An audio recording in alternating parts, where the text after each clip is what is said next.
আপনারাও তেমন আমার গোবিন্দের পদ্ম, গোবিন্দ চরণরূপ পদ্মের যে মধু, সেই মধু আস্বাদন করার জন্য ভক্তরূপী ভ্রমর আপনারা ছুটে এসেছেন। তাই আমাকে না দেখিয়ে একটু মাঝে মাঝে ভগবানকে দেখাবেন, যাতে করে প্রত্যেকের হৃদয়ে প্রেমটা আরও বেশি করে স্ফুটে হয়। ভগবান সম্বন্ধটা কি যাতে সবাই বুঝতে পারে।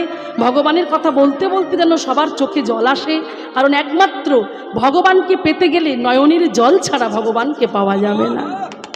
তাই সবার কাছে আমার অনুরোধ, কীর্তন হরিবাসরে এসেছেন, আপনারা তো অনুরাগী ভক্ত, আমি তো ওইদিকে আসি, আর আমার এই প্রভুদের মাতাজিদের যখনই দেখতে পাই প্রাণটা আমার জুড়িয়ে যায়। হ্যাঁ, আমি কিছুই করি না, আমি কিছুই গাই না, যে গান করিয়ে নেবার যার আসর, যে নিয়ে এসেছেন কৃপা করে, আমরা তো নিমিত্ত মাত্র। তিনি যতটুকু বলাবেন, যেভাবে বলাবেন, দৈনতার সঙ্গে যেন সেটুকু বলতে পারি বাবা, আর জীবনে কিচ্ছু চাই না। তৃণাদপি শুনিছেন তররেবু সহিষ্ণুনা অমানেন মানদিনাং কীর্তনীয় সদা হরি।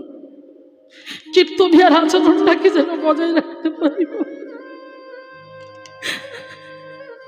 জীবনে যতই বড় প্ল্যাটফর্মে পৌঁছাই না কেন, আমার প্রভু যদি আমায় কৃপা না করতেন, আমার গুরু যদি আমাকে আশীর্বাদ না করতেন, ওই জায়গায় আমার যাওয়া সম্ভব নয়, কোনো দিনও নয়। আর আপনাদের আশীর্বাদ, তাই যতই আমি জি বাংলায় যাই, যতই আমি আকাশ হাটে যাই, যতই আমি চ্যাম্পিয়ন হই না কেন, আমি যেন নিচু হয়ে থাকতে পারি। এই অহংকার যেন আমার মনের মধ্যে কোনো দিন না আসে, কারণ আমার ভগবান সব সইতে পারে, অহংকার তিনি সইতে পারেন না। আর আমি বড় আশা করি বহু পূর্বজন্মের স্বীকৃতির ফলে আজ আমি এমন গুরুচরণ আশ্রয় করতে পেরেছি, ওই গৌড়ীয় মঠের আশ্রিতা হতে পেরেছি। আমার গুরুদেবের চরণকে আশ্রয় করে যেন আমি জীবনের শেষ নিঃশ্বাসটুকু পর্যন্ত যেন হরিনামের মধ্যে নিয়ে রাখতে পারি, নিজেকে কাটিয়ে দিতে পারি, নিজের জীবনটাকে সমর্পণ করতে পারি, এটুকুই আপনাদের কাছে বলা। আর আপনারা আজকে যে আসনে বসেছেন, এই আসনটা যে খুব দামি একটা আসন, মহারাজ পরীক্ষিতের আসন আপনারা গ্রহণ করেছেন বাবা। যে মহারাজ পরীক্ষিত মাত্র 7টা দিন পরমায়ু নিয়ে বসেছিল, মাত্র তার 7 দিন পরমায়ু ছিল, তিনি ভাগবত আসনে বসেছিলেন। তবে এটাও তো ভগবানের কারসাজি ছিল। মহারাজ পরীক্ষিত যদি অভিসম্পদ না পেতেন, তাহলে আজকে আপনারা হরিবাসরে বসতে পারতেন না। শুধুমাত্র মহারাজ পরীক্ষিতের জন্যে এটা সম্ভব হয়েছে, আর আমার ভগবান কৃপা করে করিয়েছেন। তাই মহারাজ পরীক্ষিতের আসন আপনারা গ্রহণ করেছেন। যে মহারাজ পরীক্ষিত ভগবানকে গর্ভের মধ্যেই দর্শন করেছিলেন, যখন মৃত অবস্থায় পড়লেন, তিনি মৃত হয়ে গেলেন, মৃত্যু হলো তার। অশ্বত্থামার ব্রহ্মাস্ত্র নিক্ষেপে যখন মহারাজ পরীক্ষিতের মৃত্যু হলো মায়ের গর্ভে, উত্তরার গর্ভে, তখন উত্তরা কাঁদতে কাঁদতে, দ্রৌপদী কাঁদতে কাঁদতে, কুন্তী দেবী কাঁদতে কাঁদতে গোবিন্দের চরণ দুটো জড়িয়ে ধরে বলেছিল, গোবিন্দ, এক এক করে তো সব প্রদীপ নিভে গেল, একটা প্রদীপকে তুমি বাঁচিয়ে রেখো, ওকে নিভে যেতে দিও না। সেদিন ভগবানের চোখে জল এসেছিল, সেদিন ভগবান কেঁদেছিল। ভগবান ছোট্ট একেবারে এতটুকু হয়ে গেলেন, শঙ্খচক্র গদা পদ্মধারী নারায়ণ। ভগবান উত্তরার গর্ভের মধ্যে প্রবেশ করল, আর উত্তরার গর্ভের মধ্যে প্রবেশ করে সেই মৃত সন্তানটিকে বাঁচিয়ে দিল। তাহলে গর্ভের মধ্যে কে কাকে দর্শন করলেন? ছোট্ট পরীক্ষিত দর্শন করলেন। যোগী যারে যোগে পায় না, ধ্যানী যারে ধ্যানে পায় না। মুনি ঋষি তপস্যা করে যে চরণ পায় না, আজকে সেই ভগবানকে দর্শন করছে মায়ের গর্ভে, বুঝতে পারছে? তাহলে মহারাজ ছোট্ট বালক বেশে মৃত্যু হয়ে তার কত লাভ হলো? আজকে তিনি মারা গেল বলেই না ভগবানকে দর্শন করলো। কার কত ভাগ্য যে ভগবানকে দর্শন করতে পারবে।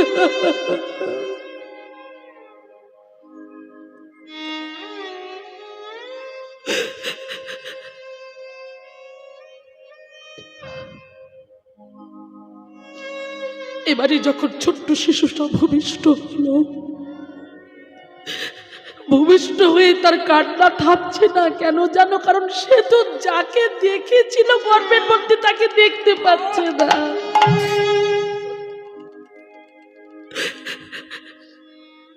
দেখতে পাচ্ছে না বলে বারবার করে কাঁদছে, তার কান্না থামানো যাচ্ছে না। আমরা সবাই জানি সন্তান যতই কাঁদুক না কেন, মা যদি সেই সন্তানকে কোলে তুলে নেয় তবে তার কান্না থেমে যায়।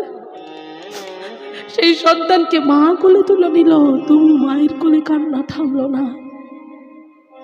সবাই মনে মনে ভাবলে সন্তানের কান্না থামছে না কেন, এত কাঁদছে কেন? কত মুনি এলো, কত ঋষি এলো, কত যোগী এলো, সবাই কোলে তুলে নিল, কিন্তু তার কান্না থামছে না।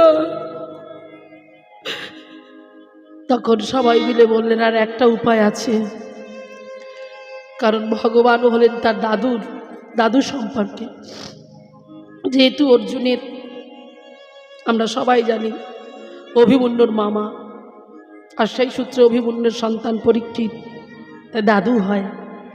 তাই স্বয়ং ভগবান শ্রীকৃষ্ণ দ্বারকা থেকে ছুটতে ছুটতে এলেন, এসে বললেন কই আমার দাদু ভাই, কই দাও আমার দাদু ভাইকে কোলে দাও, আমার দাদু ভাইকে কোলে দাও, কোলে দাও।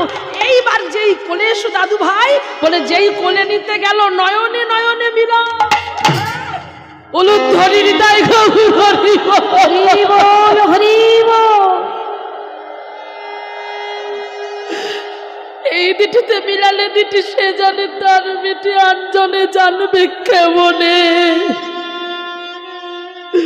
যদি হয় যোগ কবু না হয় বিয়োগ, আর বিয়োগ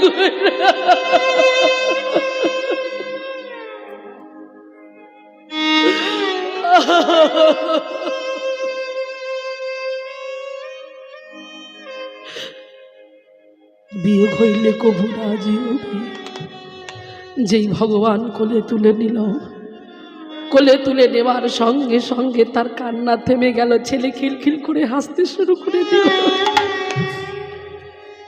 এই জন্য জনে জনে পরীক্ষা করেছিলেন বলে তার নাম হয়েছিল মহারাজ পরীক্ষিত। এইবারে দেখুন ওই মহারাজ পরীক্ষিত মাত্র 7 দিনের পরমায়ু নিয়ে এসে বসেছিলেন শ্রোতার আসনে। আর বক্তার আসনে যিনি বসেছিলেন তিনি আবার আর এক মানুষ, আর এক মহাপুরুষ। তিনি কেমন? যিনি আবার মায়ের গর্ভে 16 বছর ধরেছিল। ভাবতে পারছেন? বেটিকার গর্ভে 16টা বছর মায়ের গর্ভে। হামা পার্থিব জগতে কলির যুগে কলির জীব 10 মাস 10 দিন তাও এখনো হয় না, কিন্তু 16টা বছর মুখের কথা নয়।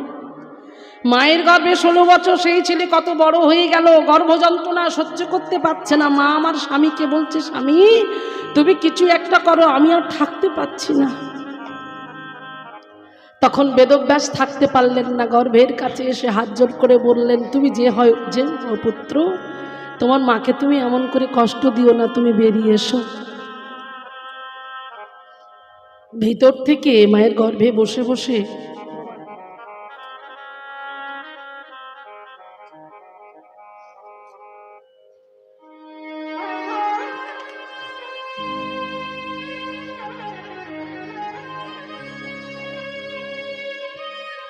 মায়ের গর্ভে বসে বলছেন, পিতাশ্রী আমি আসতে পারি? আপনি যদি কৃপা করে দ্বারকা থেকে ভগবান শ্রীকৃষ্ণচন্দ্রকে নিয়ে আসতে পারেন। সেদিন পিতাশ্রী বলেছিল বেদব্যাস, কেন পুত্র ভগবানকে নিয়ে আসবো কেন? কারণ দেখুন আজ পর্যন্ত এরকম কথা জীবনে শুনেছেন না? আমরা কখনো বলেছি? পিতাকে বলছেন, পিতাশ্রী আমি যখন পৃথিবীর বুকে আসব তখন মায়া আমাকে আকৃষ্ট করবে, তাই যাতে আমি মায়ার বাঁধনে যুক্ত হতে না পারি ভগবান শ্রীকৃষ্ণচন্দ্রকে তুমি নিয়ে এসো।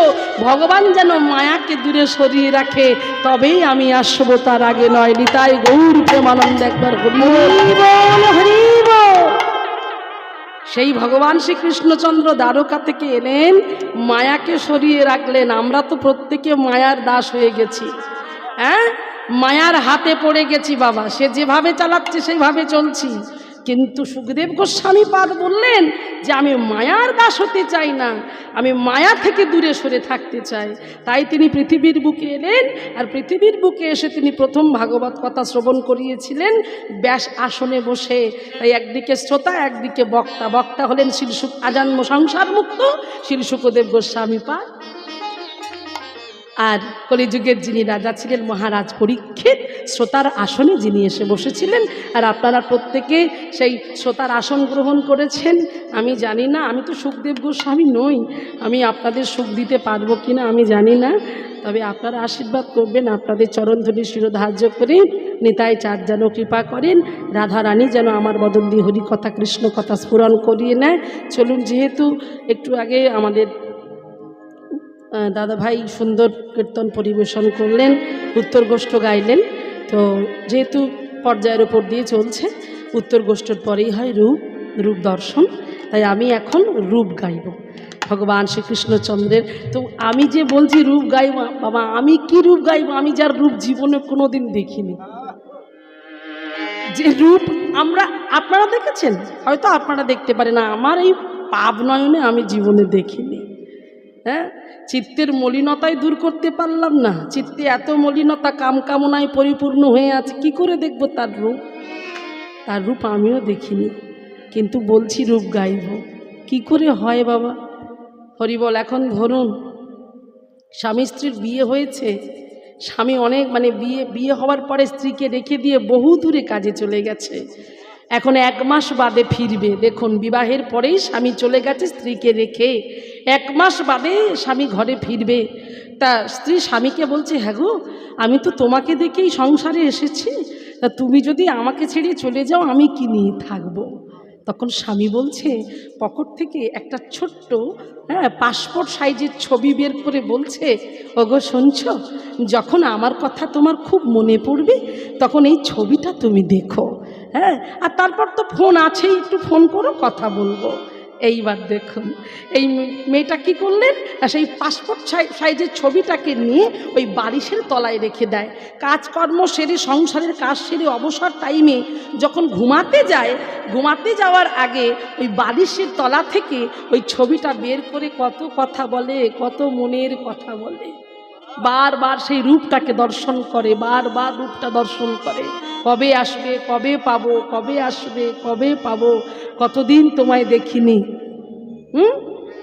এবার ধরুন কে এদিকে কিন্তু ছবিটা দেখছে, রাত্রিবেলা শয়নকক্ষে শয়ন করে আছে, ছবিটা দেখছে, হঠাৎ দরজায় টোকা। কে? কোনো শব্দ নেই। আরে কে? কে ওখানে? কে দরজায় টোকা দেয়? ভালো করে শান্তিতে ঘুমাতেও দেবে না। এইবার দেখুন ধীরে ধীরে মেয়েটা আমার বিছানা থেকে নেমে ধীরে ধীরে যখন দরজার কাছে গেল, দরজার কাছে গিয়ে যে দরজাটা খুলে ফেলেছে, দরজা খুলে দেখছি, ওমা, এতদিন যার ছবি দেখছিলাম সে স্বয়ং সামনে এসে দাঁড়িয়েছে। হরিবল। সামনে যখন সেই মানুষটা এসে দাঁড়াবে, হ্যাঁ মায়েরা, ছবি আর লাগবে? ছবিটা কোথায়? যে ছবিটা প্রতিদিন যত্ন করে বালিশের তলা থেকে বের করে একেবারে নয়ন উন্মিলন করে দেখতো, যেই আসল মানুষটা সামনে চলে এলো, সেই রূপবান, সেই যৌবনাপূর্ণ মানুষটা যখন তার জীবনের জীবন, তার প্রাণের প্রাণ, তার প্রাণের স্বর তার সামনে যখন চলে এলো, আসার সঙ্গে সঙ্গে সেই ছবিটা কিন্তু বালিশের তলায় চলে গেল। জয় রাধে। তো ঠিক তদ্রূপ আজকে ধরুন আমি এখানে কীর্তন গাইতে এসেছি, ভগবানের রূপের কীর্তনটা আমি গাইবার চেষ্টা মাত্র করবো, আমি গাইব না, চেষ্টা করতে পারি, ঠিক আছে? তাহলে আমি যদি ভগবানের সেই রূপের কথা বলছি, কিন্তু এদিকে কি হলো, এখন ধরুন আমার মনে করতে বলেছি, কিন্তু মনে করবেন, ভগবান বৃন্দাবন থেকে ভালো দামি গাড়িতে করে, 4 চাকা গাড়িতে করে, স্করপিও নিয়ে যদি এই সামনে এসে বলে, এই তোমরা সুভদ্রার মুখে কি কীর্তন শুনবে, আমি এসেছি, আপনারা কি করবেন? আমার কীর্তনটা শুনবেন না ভগবানকে দেখবেন? কোনটা করবেন? ভগবানকে দেখবেন, তাহলে আমার কীর্তন আর শুনবেন না, তাই তো? দেখুন তাহলে চিন্তা করুন, সেই রূপ ভগবান সাক্ষাৎ যখন সামনে দেখা দিয়ে দেবে না, হৃদয়ে যখন একবার বসত করবে, আর কিচ্ছুর প্রয়োজন পড়ে না।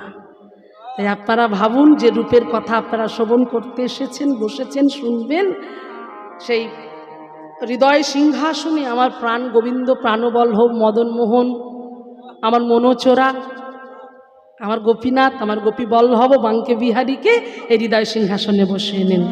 আর হৃদয় সিংহাসনে বসিয়ে শুধু অনুভব করুন, শুধু অনুভব। আর তো আপনাদের তো চোখে জল আছেই, শুধু অনুভব করে ডুবে যাবেন, বৈষ্ণব পদাবলী আস্বাদন করবেন আর ভাব রসে ডুবে যাবেন।